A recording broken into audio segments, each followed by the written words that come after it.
When you take your computer vision model from a development environment into a production environment, you're most likely running into a lot of issues. In this video, we're going to cover 5 reasons why your computer vision models, they fail in production and why it's so hard to go from development environment and into production environment, and also how we can minimize that gap so you can actually get your models out there working, but also take these things into consideration and into account while you're building out your system and not just facing it at the end when it's not working in production. So we have a blog post covering it as well. So we're pretty much just going to go through it step by step and highlight the different reasons. You can read all the different things. Everything in computer vision space is covered on the Ultralytics blog post and also here on our YouTube channel. So there's 5 main reasons why it fails. We're going to cover them step by step, but you can probably think of data, model, uncertainties, but at the end of the day, pretty much all of it just boils down to the data and not monitoring that correct and being able to generate quality data. So there's a real gap between the model training and production. Like a lot of people, they face the problem, they train the model in development environment, it works very good, they're getting good metrics, but once they put it out there in the real world, they're not seeing the same things as they're doing in their development environment because they're not taking these things into considerations. So if we just take a look at the first one, which is low quality training data sets. So it could be that you don't have enough data variability, you're not covering all the different cases that you need. You might not have good quality annotations and all those things. So that might be one thing, but most often it's pretty much just because you don't have enough variety in your data set when you put your model into production and it's not working and your computer vision model is just failing. So it goes hand in hand with both low quality training data set, but also like overfitting and generalization. Like a lot of people, they have a very small data set with a few hundred images. They train it. It looks very good on this specific situation. Could be that you take in an object laying on a table, and then if you want to put it into production, you want to have it running on a conveyor belt or some other setting, it will not be able to detect it because again, the model has never trained on any cases similar to that. And if it has only trained on very low quality data and very low volume of data, it might not be able to generalize across new situations and new environments yet. So if you train it on one environment, it's not going to work on 10 environments, but if you start to train on 2, 3, 4, 5 environments, then it can actually like scale and go in and generalize, and then you will be able to make predictions on new environments and new settings and all those things that the model hasn't seen before because it's just generalizing and not overfitting to the exact data that you have. So these are the main 2 first ones, and then there's also just hidden edge cases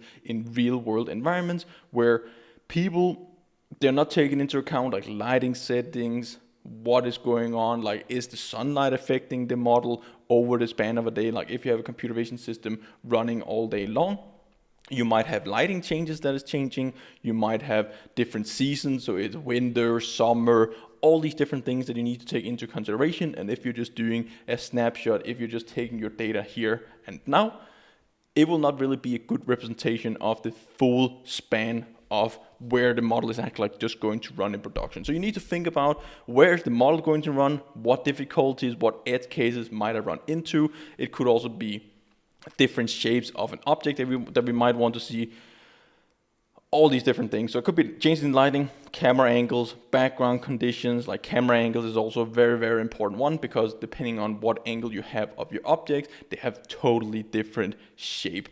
So this is very, very important that you take this into consideration, and also just being able to build out a generic system, reliable system. This is one of the most important things, and also what comes back in the next one, which is pretty much just lack of post-deployment monitoring and debugging. So how are we building out a data flywheel? Usually when you build out a full production computer vision pipeline, you have your initial data set, you train your models, you do your data exploration. It's very, very important to get your model into production as quick as possible, be able to spot these edge cases, have monitoring running on top of it, having debugging, have your data feedback into the annotation and the development process again, and then you can do more iterations, fine-tune your model again, get that into production, find new edge cases, generate even more data for different conditions of your environment, lighting conditions, camera angles, all these different things, which is impossible to come up with before we actually have our model out there. Being able to generate enough data, but also high quality data that our model can learn from and doesn't just overfit to. We need generalization, we need reliability, we need accuracy, we need speed. All these different things here, they're not easy, but we really need to take them into account. And the earlier we do it, the easier it's going to be during the development phase, but also be able to push the models into production way, way faster. So this is very, very important that we have post-deployment monitoring. We have like a data flywheel, data is coming back in again. We're monitoring if we are getting the correct detections. Maybe we're expecting some detections. Maybe we can set up some automated solutions for flagging alerts. Maybe we're not getting any detections through a specific time interval of the day where we expect pretty much just getting detections throughout the whole day, like constant flow or something. So we can set up all different types of alert systems, like monitoring systems, but also just seeing, is the data drifting over time? Is the confidence scores of the predictions that we're doing with our models, are they drifting over time? All these different things we need to make sure we monitor, we log them, and then we can have a continuous development cycle in our computer vision systems. And this is very, very important. It's very few cases where you can just take a few hundred images, deploy your model into production, and you will never take a look at the data or the model again. It's just not going to work in most use cases out there. So that could be like areas like manufacturing. A model might suddenly misidentify objects on an assembly line after a change in camera configuration. Could be camera settings, could be lighting settings. All these different auto settings on cameras could be affecting as well, which you're not taking into account. So keeping track of how a deployed vision AI system behaves, it just makes it simpler to respond to changes, but also just maintain the stable performance, but also go back into the development cycle again and keep iterating on it so we get a perfect solution. So try to get to the 80% solution as fast as possible, get it into production, and then solve the last 20%, because if you're not focusing on the last 20%, having that, taking that into account in the full system, you're going to spend 80% of the time on those last 20% because the models, they're just going to break in production. Infrastructure constraints, latency, maybe you're training some large models, maybe you're setting up your use cases, not taking into account how is the model going to run in production. Do we have enough processing power? Do we have the good accuracy that we need? Do we have enough hardware devices? What models do we need to run? What resolution do we need to train our data on? Because this comes all the way down to the first model iteration. What is the dataset resolution? Can we do batch processing? What hardware is we going to run it on? Is it going to run real time? Do we need to apply processing on top of our detections with tracking? We also need to take that into account, so we can't just max out the full system and hardware with our detections if we need to do tracking or additional processing on top. So all these different things, we need to take them into account. Make sure you run proper optimizations, use the Ultralytics, exported frameworks that we can use for optimized model inference.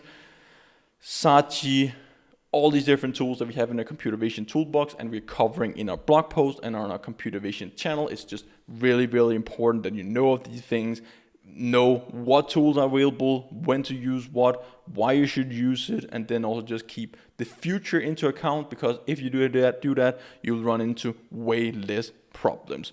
So again, it's summed up here, the exact same things that I said: use stage deployment strategies, incorporate feedback loop, and also just a data loop that keeps going and improving your model, document model limitations, and then design already like pre-plan for variation in lighting, camera angles, optic placements, or background conditions.